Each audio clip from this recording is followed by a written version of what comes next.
Bonjour et hallo à toutes et à tous. Ici Berlin. C'est déjà la rentrée dans la plupart des Länder allemands et chacun reprend son quotidien avec un drôle de sentiment au creux du ventre. De quoi seront faits les prochains mois ? Les temps sont graves, a dit Olaf Scholz dans sa conférence de presse de rentrée. Wir haben ernste Zeiten. La crise énergétique s'installe en Allemagne. Juillet et août ont été une succession de mauvaises nouvelles. La Russie ferme peu à peu le robinet du gaz, tandis que les contrats avec d'autres pays capotent. Chacun devra porter l'effort financier d'une période de pénurie. Y aura-t-il du chauffage à Noël ? Et si finalement le nucléaire était une solution ? L'Allemagne s'interroge et s'inquiète. Bienvenue dans cet épisode de rentrée, le podcast avec un cas reprend du service. Vous connaissez la formule maintenant, toutes les 2 semaines, grâce aux experts du DFI, l'Institut franco-allemand de Ludwigsburg, je vous propose un coup de projecteur sur l'actualité forte du moment, ce dont on parle en Allemagne, ce qui nous permet de mieux nous comprendre entre Français et Allemands, entre Européens tout court. Nous sommes fin août 2022, 6 mois après le début de l'invasion russe en Ukraine, et ces répercussions se font maintenant bien sentir en Allemagne. Bonjour Stefan Seidendorf. Bonjour Hélène. Directeur adjoint du DFI, et je le disais dans l'intro, l'été ne nous a pas épargné ici en Allemagne que des mauvaises nouvelles. Cette semaine encore, on a eu le détail des nouvelles restrictions de chauffage et d'éclairage pour l'hiver prochain. Alors Stéphane, première question très simple. Dans ce contexte de rentrée morose, comment vas-tu ? Comment tu sens les prochains mois ? J'ai coupé des infos pendant l'été, donc j'ai passé un bel été, mais depuis, je me sens, c'est vrai, un peu assailli et j'essaie de clarifier un peu dans ma tête ce qui nous attend à la rentrée maintenant. Rapidement, peut-être une rétrospective de cet été de catastrophe. Après une période de maintenance, comme toujours en juillet, la Russie a bien rouvert le robinet du gaz, mais à un débit très réduit, seulement 20% des capacités. Et là, de nouveau, Moscou nous annonce une deuxième maintenance. Ça, ce n'était pas prévu. Est-ce que ensuite les livraisons de gaz vont reprendre ? On n'en sait rien. Et si oui, à quel prix ? Parce que les factures flambent. Le gouvernement nous a sorti, au cœur de l'été, une nouvelle taxe décidée dans la foulée du sauvetage du groupe Uniper. Alors, ce groupe Uniper, il achète du gaz pour l'Allemagne. Il a manqué de faire faillite fin juin à cause de l'envolée des prix des importations que Uniper ne pouvait pas jusqu'à présent répercuter vers ses clients. Et donc à partir du 1er octobre, ce sera possible et ça va coûter très cher aux particuliers comme aux entreprises, 2,41 centimes par kilowattheure de gaz consommé, très exactement. Alors du coup en ce moment c'est l'obsession de tout le monde, on calcule le montant de la facture, peut-être 600 € de plus pour mon foyer cette année, mais comme en parallèle la TVA, on vient de nous le dire, va baisser, eh bien résultat, moi je suis complètement perdu. D'une façon générale, on est laissé dans l'incertitude. Voilà, on voit pas très clair. Alors si on essaye de comprendre un peu, d'un côté nous avons Poutine qui fait du Poutine, un jeu du chat et des souris. Et de l'autre côté, nous avons le gouvernement allemand qui cherche la réponse et qui a du mal à la trouver. D'un côté, on va mutualiser le surcoût, la hausse du tarif du gaz. Tout le monde doit mettre la main à la poche et participer, tous les consommateurs, avec la majoration que tu as évoquée. En même temps, parce que c'est aussi un gouvernement social-démocrate avec Olaf Scholz à la tête, on va essayer de réduire le coût pour les consommateurs en baissant la TVA de 19 à 7%. Alors pourquoi on ne peut pas faciliter les choses ? Un gouvernement français aurait peut-être directement dit on va nationaliser EDF. Pourquoi on fait si compliqué ? Mais je dirais que c'est la logique de coalition qui s'applique. D'un côté, nous avons les libéraux du ministre des Finances, Christian Lindner, qui lui veut toujours faire jouer les logiques de marché et intervenir aussi peu que possible. Donc le gouvernement ne peut pas aider directement les entreprises, mais on va le mutualiser. Et de l'autre côté, nous avons les Verts et les sociodémocrates qui évidemment veulent aussi aider notamment les plus faibles.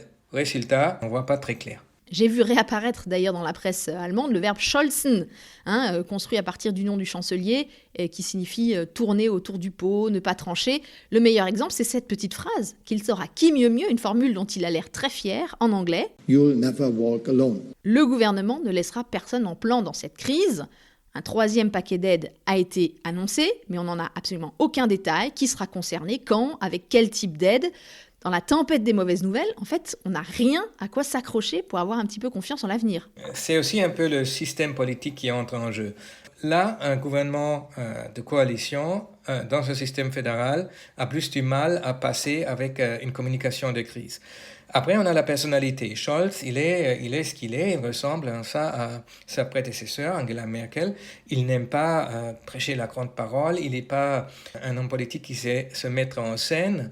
Ses conférences de presse, ils sont même un peu légendaires dans sa manière de répondre, parfois avec un seul mot. Il dit oui ou non, ou je ne vous dirai pas. Et ils se contentent de ça. Mais évidemment, ça ne nous permet pas, nous Allemands, de mieux comprendre où le gouvernement veut venir pendant cette crise de l'énergie. Et tout ça crée même des effets amplificateurs. On l'a vu pendant l'été, il y a eu une explosion des ventes de radiateurs électriques. Les gens font des stocks de bois et les charbonniers peinent à répondre aux commandes de leurs clients inquiets, comme cette berlinoise. Ich möchte im Winter nicht frieren. J'ai peur de geler cet hiver. Je veux prendre les devants et acheter du stock. Regardez, autour normalement c'est plein de briquettes de charbon ici. Qui peut dire combien de temps l'hiver va durer et combien cela va nous coûter? Et si d'autres briquettes seront livrées à Berlin? Donc cette mauvaise communication est contre-productive. On passe complètement à côté du message de sobriété. Et c'est peut-être là toute la politique du moment, faire comprendre à la population qu'on va vers un hiver un peu compliqué, tout en évitant une hystérie généralisée. Le gouvernement sait pour l'instant aussi se servir de cette préparation du terrain pour faire passer des mesures très peu populaires comme ce prélèvement obligatoire, comme quelques autres éléments pour vraiment préparer l'opinion à des mesures peut-être encore plus drastiques quand il s'agira vraiment de décider qui aura du gaz et combien de gaz. Peut-être pour donner un petit exemple, on donnera des priorités, on établira des priorités, on garantira l'accès à l'alimentation, aux aliments et aux médicaments. Donc là, on est carrément dans une situation qui, évidemment, permet d'être un peu hystérique, même si pour l'instant, on a plutôt trop chaud que trop froid. Surtout que les Allemands se chauffent beaucoup au gaz, contrairement aux Français. Et puis le gaz, c'est aussi une matière première pour l'industrie. Il y a des secteurs entiers qui en dépendent. En tout cas, pour l'instant, les réservoirs de gaz se remplissent quand même, malgré tout, malgré la baisse des importations russes. On vient de passer la barre des 80% de taux de remplissage, au-dessus du niveau de l'an dernier. Mais l'Agence fédérale des réseaux, qui est le régulateur de l'énergie ici en Allemagne, nous fait quand même des prévisions extrêmement pessimistes, parce que parmi toutes les mauvaises nouvelles de l'été, il y a aussi eu l'annonce de l'abandon du contrat de gaz avec le Qatar. Gros revers. Ensuite, Scholz est allé en Norvège, cette semaine encore au Canada, toujours pour chercher de nouvelles sources d'approvisionnement, mais pour l'instant, ça ne débouche pas sur grand-chose. Donc, il va y avoir des pénuries cet hiver, et la question, c'est quand? Si c'est en février, passe encore. Si c'est dès le mois de décembre ou le mois de novembre, ça va être difficile. Tu l'as dit, il va y avoir des priorisations, et là encore, d'ici le mois d'octobre, on n'aura pas de détails. Pour les chefs d'entreprise, c'est un vrai casse-tête. J'ai fait un reportage récemment auprès de brasseurs. Alors, ils espèrent, eux, que la bière sera classée comme industrie agroalimentaire dans la liste des produits essentiels. Mais si la bière, finalement, devient un produit de confort, de luxe, de loisir, eh bien, ils seront les premiers à être privés de gaz. Oui, connaissant les Allemands, j'ai une forte suspicion que les brasseurs seront considérés comme prioritaires, puisque l'Allemagne sans bière, là, on sera vraiment devant un hiver compliqué. Non, mais à part les blagues, cette situation, évidemment, elle demande beaucoup d'improvisation. Et donc, on ne sait pas bien. Moi, je serais peut-être un peu moins sceptique que toi. Tu l'as dit, les réserves sont actuellement même un peu plus grandes que ce qu'elles devraient être selon le plan. Il y a un plan qui a prévu d'établir petit à petit des réserves pour l'hiver. Je pense qu'on connaîtra des situations de pénurie, mais qu'on va en même temps réussir à gérer tout cela. Sauf qu'en parallèle de cette crise du gaz, il y a peut-être aussi une crise de l'électricité qui s'annonce. C'est paradoxal parce qu'en fait, sur le papier, l'Allemagne, elle ne manque pas d'électricité. Elle est même exportatrice nette dans ce secteur, sauf qu'avec les radiateurs électriques qui ont été achetés cet été, et puis toutes les entreprises qui ont basculé leur production, qui était faite à partir de gaz, vers une production à partir de l'électricité, eh bien, on redoute maintenant des tensions sur le réseau, ce qui a conduit le ministre Robert Habeck, en charge de l'économie et du climat, de demander à ce qu'on réactive certaines centrales à charbon qui se trouvaient en réserve du réseau. C'est vraiment un énorme renoncement pour un verre. Tout ce sujet est d'une extrême complexité, puisque tout est lié à tout. L'Allemagne utilise le gaz notamment pour se chauffer, puis en industrie, pas pour fabriquer de l'électricité, mais en même temps, on aura besoin de beaucoup plus d'électricité si on ne peut plus se chauffer avec du gaz. Or, l'électricité, c'est depuis longtemps un marché européen et il s'agira de voir à l'automne où est-ce qu'on pourra trouver l'électricité nécessaire. Est-ce que l'Allemagne en aura assez pour se chauffer elle-même ou est-ce qu'elle sera obligée d'en racheter ailleurs? Et est-ce que les autres, ils ne comptent pas sur les exportations d'électricité allemandes comme c'est souvent le cas? Comme c'est le cas pour la France d'ailleurs en ce moment, elle achète du courant allemand pour plus de 2 millions d'euros par jour. Donc, recours accru au charbon, et évidemment, ça relance aussi en parallèle le débat autour du nucléaire. Il reste 3 réacteurs encore en activité ici en Allemagne. Ils doivent en théorie s'arrêter le 31 décembre. Faut-il les laisser en fonctionnement plus longtemps? On en a discuté pendant tout l'été en Bavière, au pied de la centrale Isar 2. Qu'en pensent les habitants? Stop ou encore? Reportage David Philippot.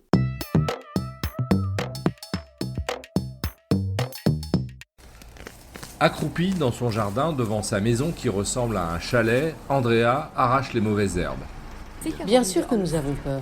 Elle montre du menton la centrale nucléaire qui vapote de gros nuages blancs à 1 kilomètre de chez elle. Mais en comparaison, c'est plutôt sûr ici. Juste derrière la frontière en République tchèque, il y a des centrales nucléaires bien moins sécurisées et on leur achète bien de l'électricité.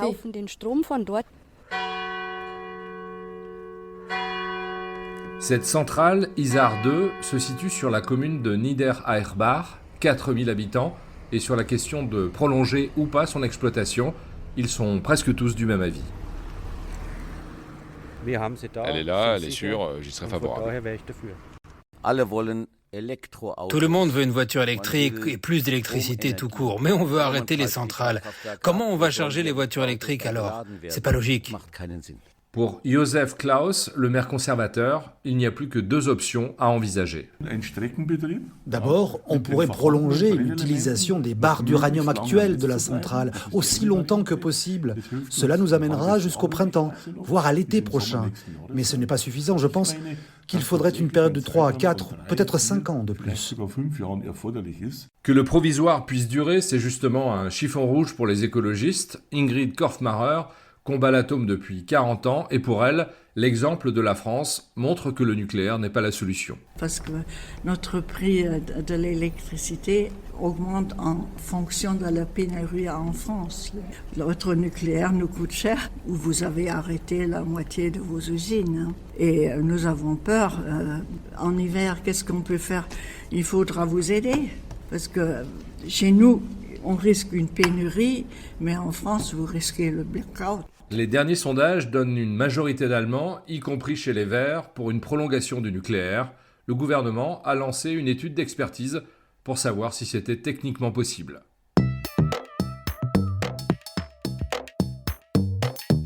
La décision va donc revenir aux experts. Olaf Scholz a promis des annonces très bientôt, sehr bald, il a dit dans sa conférence de presse de rentrée. Et il faut vraiment le souligner. Pour l'instant, l'Allemagne n'a pas tranché cette question, ni dans un sens ni dans l'autre, contrairement à ce qu'on a pu lire dans la presse française ou américaine. On a eu des titres peut-être un peu trop rapides sur le revirement de l'Allemagne sur le nucléaire. C'est peut-être un exemple de Schadenfreude de mes confrères, vous savez, quand on se réjouit des déconvenus des autres. Autant pour le gaz et la dépendance à la Russie, l'Allemagne, là c'est clair, admet qu'elle a fait des erreurs terribles. Autant pour le nucléaire, le débat n'est pas tranché, il se prolonge. Voilà, et là, on a une vraie histoire franco-allemande, donc c'est fait pour le podcast, parce que l'Allemagne et la France, ils représentent en quelque sorte des positions antagonistes sur le nucléaire, chacun avec sa part d'ombre, chacun avec son côté idéologique. Et tu as raison qu'on peut supposer partie de Schadenfreude ou d'être content que les Allemands reviennent dans les 3 chemins, c'est-à-dire du nucléaire. Et en même temps, cette sortie de nucléaire, il faut le rappeler, c'est une histoire presque sans fin. C'était le grand sujet des Verts surtout, et puis du gouvernement rouge-vert de Schröder et de Fischer à la fin des années 90. En 2000, ils avaient décidé qu'on allait sortir du nucléaire vers 2020 à peu près. Sauf que 2010, Angela Merkel elle est au pouvoir. Elle est déjà au pouvoir depuis 5 ans, mais avec la SPD, donc elle ne peut pas revenir en arrière. En 2010, nouveau gouvernement avec les libéraux, ceux qui gouvernent maintenant avec Scholz. Et elle revient dans un premier temps sur cette décision de sortir du nucléaire. Et elle dit on va prolonger de 20-30 ans, donc en gros on ne va plus sortir. Sauf que ça dure seulement 1 an et intervient Fukushima et nouveau revirement. Angela Merkel dit maintenant on va sortir, mais pour du bon. On entend souvent dire que c'est Angela Merkel qui a décidé de sortir du nucléaire. Non, c'était un processus bien plus ancien et surtout qui était porté par une large partie de la société allemande. C'est pas un coup de tête de la chancelière physicienne toute seule devant les images de Fukushima à la télé. Tout à fait. Et même sur ce coup-là, en tout cas, elle a décidé beaucoup plus en regardant les sondages qu'en raisonnant en tant que physicienne. En 2011, nous avons 80%, une large majorité des Allemands qui sont pour la sortie du nucléaire. Pendant le vote au Bundestag, un vote nominatif. Donc chacun doit donner en son nom, oui ou non, est-ce que vous êtes pour ou contre. Il y a 513 sur 600 députés présents qui sont pour la sortie du nucléaire. Donc une énorme majorité. Aujourd'hui, cela s'est retourné, ça a commencé à baisser. En 2021, mai 2021, il y a 56% de la population qui sont encore en faveur d'une sortie. Là, en juillet, ils sont seulement 41%. J'ai même un autre chiffre, Stéphane, début août. 78% des Allemands se disaient pour laisser les réacteurs en activité quelques mois de plus. J'insiste vraiment là-dessus. Le débat ne porte pas du tout sur un retour complet à l'ère du nucléaire. Personne, pour l'instant, dans le débat public, dit qu'il faut réinvestir massivement dans cette technologie. Et là, je défendrai quand même un petit peu les Allemands, vu la situation exceptionnelle qu'on traverse, même, on peut dire, historique, avec le retour d'une guerre impérialiste sur le continent européen, prolonger de quelques mois l'utilisation de 3 réacteurs qui ne représentent que 6% de la production électrique allemande. Ce n'est pas ce que j'appellerais un changement de cap. L'Allemagne est bel et bien en train de sortir de cette technologie. Et d'ailleurs, l'un des points du débat concerne les stocks d'uranium. Ils étaient prévus pour tenir jusqu'à fin 2022. On se demande si ça vaut le coup, en fait, tout simplement d'en racheter. Le dernier sondage, je ne l'avais pas cité, puisque c'est un sondage mis en avant par la Bild-Zeitung et financé par les milieux pro-nucléaires. Donc j'ai des forts doutes et la manière dont se poser, ça ne me va pas du tout. Donc je ne suis pas convaincu. Mais on peut voir un revirement de l'opinion. Ça, c'est sûr. Il y a un grand débat et ce qui est intéressant, ce que je trouve intéressant moi, c'est que ce débat, notamment de la part des Verts, est mené avec des arguments tout à fait constructifs, scientifiques. On ne veut surtout pas être accusé d'idéologie. Alors que, évidemment, c'est un sujet très, très émotionnel. Oui, le Parti vert est né directement de cette lutte contre le nucléaire militaire puis civil. Jürgen Trittin, qui est l'une des éminences grises des Grünen, dit tout de go que c'est le combat de sa vie et qu'il ne veut pas se faire priver d'une victoire politique à quelques mois du but. Et on a toute une génération, la génération des Verts aujourd'hui au pouvoir, qui s'identifie à ce récit. Et contre cela, maintenant, il faut trouver les bons arguments si on veut prolonger les 3 centrales, surtout avec des arguments très scientifiques que nous, le commun des mortels, auront beaucoup du mal à juger. Est-ce que c'est justifié ou pas? Il y a des études qui indiquent que l'uranium nécessaire pour prolonger, il serait déjà sur place, il pourrait très bien fonctionner encore 1 an ou 2. Il y a d'autres qui indique par contre que ça fait rien sur le bilan pour se chauffer, puisque cela ne crée pas de chauffage en Allemagne, et que pour l'électricité, ce ne serait pas nécessaire. Donc, on ne sait pas très bien, mais tout cela, c'est aussi un sujet franco-allemand, et c'est peut-être là où c'est particulièrement intéressant. On l'a entendu dans le reportage, la dame écolo, tout de suite, elle montre du doigt ce modèle français du tout nucléaire. C'est un discours extrêmement répandu ici. On entend souvent que si les prix montent, c'est à cause des centrales françaises qui ne tournent pas, parce qu'elles sont trop vétustes, elles ne sont pas adaptées à la baisse des fleuves, parce que l'EPR de Flamanville n'est pas en fonction, etc., etc. Et le 17 août, je vous donne cet article du journal Die Welt qui mettait en titre « Macron gèle les prix de l'électricité sur le dos du consommateur allemand ». Stéphane, est-ce que tu vois là des risques de tension franco-allemande? En tout cas, c'est une constellation psychologique très dangereuse.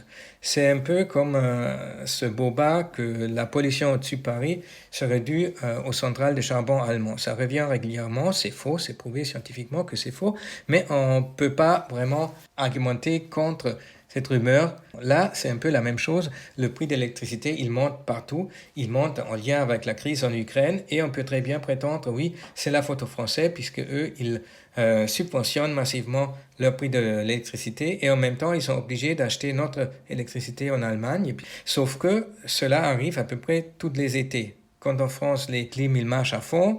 Quand le niveau des fleuves est relativement bas.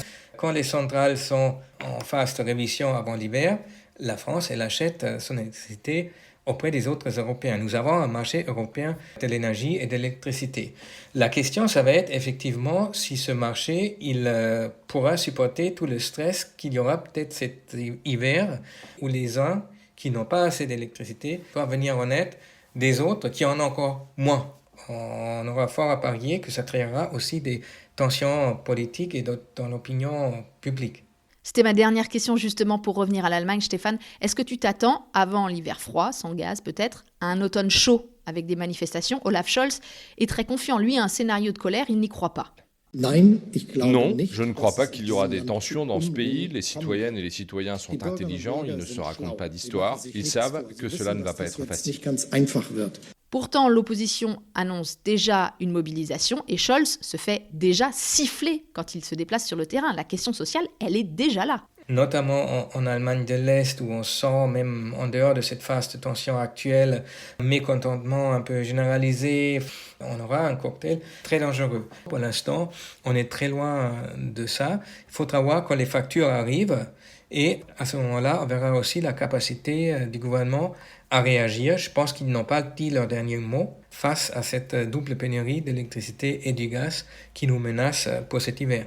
Merci beaucoup Stéphane Seidendorf. On y reviendra, ça c'est sûr, au plus tard quand on aura le détail de ce fameux 3e plan d'aide qu'on nous a déjà annoncé. Merci de votre fidélité, j'ai été ravie vraiment de revenir au micro pour vous offrir ce décryptage, pas tout à fait exhaustif, c'est vrai, mais la question énergétique n'a pas fini de nous occuper. Merci à Aloïs Kérec pour la musique, à David Philippot qui fait les reportages, merci aux amis qui se chargent des voix françaises. Le podcast avec un K revient dans 2 semaines. Je m'appelle Hélène Cole avec un K et je vous dis à bientôt. Bis bald.